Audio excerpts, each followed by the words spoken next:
شیخ عبدالحق محدث دہلوی رحمۃ اللہ تعالی علیہ آپ یہ روایت نقل فرماتے ہیں کہ حضور پاک صلی اللہ علیہ وآلہ وسلم سے پوچھا گیا کہ آپ اپنے چچاؤں میں سے کس کے ساتھ رہنا پسند فرمائیں گے؟ نبی رحمت صلی اللہ علیہ وآلہ وسلم نے فرمایا میں اپنے چچا ابو طالب کے ساتھ اور جناب ابو طالب کے عہد کفالت میں ایک مرتبہ شدید قحط سالی ہوئی، لوگ چیخ اٹھے، بارش کے لیے دعا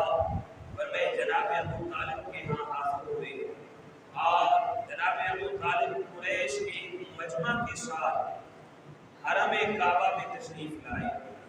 اور حضور پاک صلی اللہ علیہ وآلہ وسلم کو بھی ساتھ لائے۔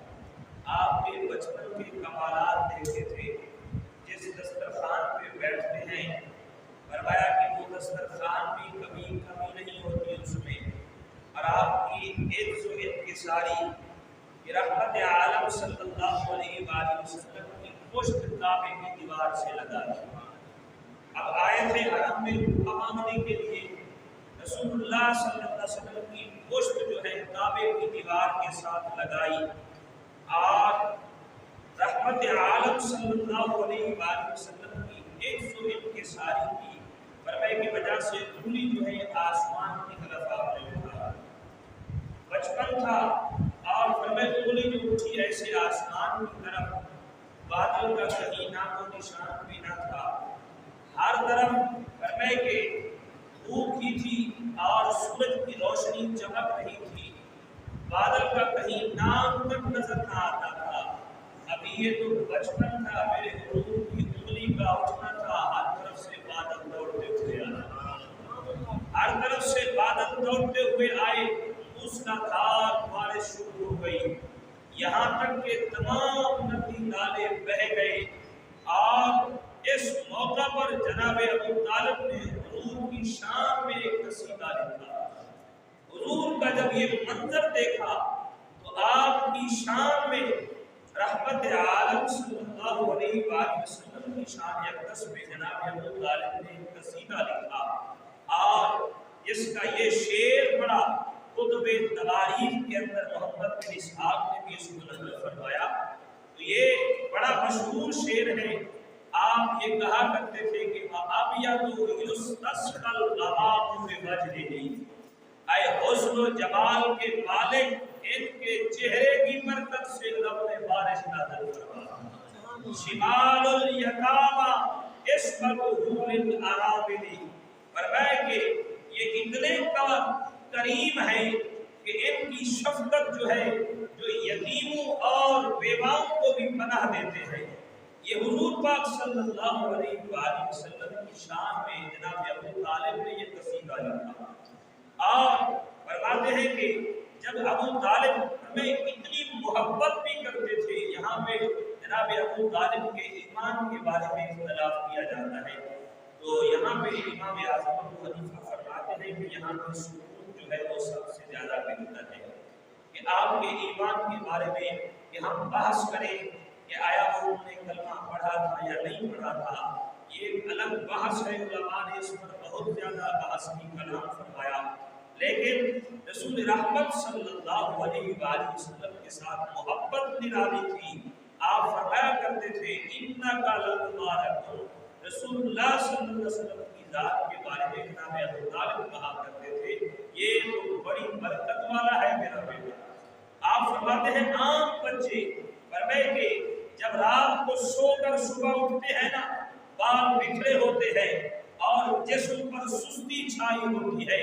رحمت کونین صلی اللہ علیہ وآلہ وسلم آپ جب صبح اٹھتے بالکل حشاش بشاش ہوتے اور بال آپ کے سمٹے ہوئے ہوتے تھے، اور فرمائے یہ کریم آقا صلی اللہ علیہ وآلہ وسلم کی شان سے جب آپ کی عمر مبارک 12 سال کو پہنچی تو جناب ابو طالب نے تجارت کی غرض سے قریش کے ساتھ ملک شام جانے کا فیصلہ فرمایا۔ قافلہ تیار ہوا، حضور پاک صلی اللہ علیہ وسلم کے چہرے انور پر جناب ابو طالب نے اداسی افسردگی دیکھی، پریشانی کے آثار دیکھے، تو آپ کو اپنے ساتھ لے جانے کا فیصلہ کر لیا۔ قافلہ کی روانگی پر حضور پاک صلی اللہ علیہ وسلم کی پریشانی کی حالت میں اپنے چچا کی زندگی کی بہار پکڑ کر فرمایا مجھے کس کے سپرد کیے جا رہے ہیں؟ نہ میری ماں ہے نہ میرا باپ ہے، آپ مجھے کس کے سپرد کر کے جا رہے ہیں؟ تو آپ نے رسول اللہ صلی اللہ علیہ وسلم کو اپنے ساتھ لے لیا۔ جب یہ قافلہ بصرہ کے قریب پہنچا تو وہاں ایک عیسائی راہب رہتا تھا جس کا نام تھا بحیرہ راہب۔ تو یہ جو عرصہ سے یہی رہتا تھا، یہاں پہ علماء نے یہ لکھا کہ وہ رہتا بھی حضور کے انتظار میں تھا۔ فرمائے کہ اس نے اپنی کتابوں میں پڑھا تھا کہ رحمت عالم صلی اللہ علیہ وآلہ وسلم یہاں سے گزریں گے تو اس نے وہیں پہ کلیسا بنا لی، وہیں پہ عبادت خانہ بنا لیا، وہیں پہ ڈیرے ڈال دیے۔ اور فرماتے ہیں جب کوئی قافلہ آتا وہ چھت پہ چڑھ کر دیکھتا، دیکھ کر واپس آ جاتا، ہر قافلے کو دیکھتا لیکن کسی کو کبھی اس نے بلایا نہیں تھا۔ اور فرماتے ہیں کہ جب رسول اللہ صلی اللہ علیہ وآلہ وسلم فرمائے اس دفعہ ساتھ تھے تو وہ اپنے چھت پر چڑھا، فرمائے کہ اور قافلے کو دیکھ رہا تھا۔ اور دیکھتے ہوئے فرمائے کہ بڑا حیران ہوا کہ جب وہ قافلہ وہاں پہ آیا اس کے کلیسا کے باہر ایک درخت تھا، سارے قافلے والے اس درخت کی چھاؤں میں آ کے بیٹھ گئے۔ جیسے بیٹھے اب آخر میں رحمت عالم صلی اللہ علیہ وآلہ وسلم آپ آئے تو وہاں پہ کوئی سایہ دار جگہ باقی نہ تھی۔ تو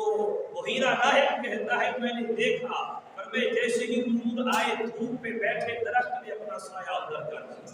ادھر کر دیا۔ ایک روایت، دوسری روایت میں یہ ہے کہ درخت نے اپنا سایہ اور بڑھا دیا، حضور کو بھی سایہ ملے۔ تو فرمایا کہ اس بحیرہ راہب نے ان سب کی دعوت کی اور دعوت کے موقع پر سب آئے، اس نے بلایا سب کو لے آؤ۔ فرمایا سارے آئے تو حضور پاک صلی اللہ علیہ وسلم بچے تھے تو ان کو اپنے سامان کے ساتھ بٹھا دیا کہ وہ بیٹا سامان کے ساتھ بیٹھ جاؤ، سامان کا خیال رکھنا۔ تو جب بحیرہ راہب میں اندر آئے مہمان دسترخوان پہ بیٹھے، وہ ایک ایک چہرے کو تکتے ہوئے دیکھ رہا تھا۔ کہا تم میں سے کوئی رہ تو نہیں گیا؟ اس کے دل میں تھا ارے بارات تو آ گئی ہے، دولہا تو نظر نہیں آتا۔ فرمایا جس کے لیے یہ سارا انتظام کیا گیا، جس کے لیے یہ ساری محنت کی گئی، یہ دعوت کا پروگرام کیا، وہ تو آیا نہیں ہے۔ کہا تم میں سے کوئی رہ تو نہیں گیا؟ کہنے لگے نہیں ہم تو سب آ گئے، ایک بچہ ہے اس کو اپنے سامان کی حفاظت کے لیے بٹھایا ہے۔ کہا اسے تو بلاؤ نا۔ فرمائے بلاؤ اسے۔ فرمائے کہ جب آئے اور اس نے آتے ہی رسول اللہ کے چہرے کو دیکھا اور فرماتے ہیں کہ وہیں پہ وہ بول اٹھا ھذا سید العالمین۔ فرمائے کہ ھذا رسول رب العالمین۔ فرمائے یہ تو عالمین کے سردار ہیں،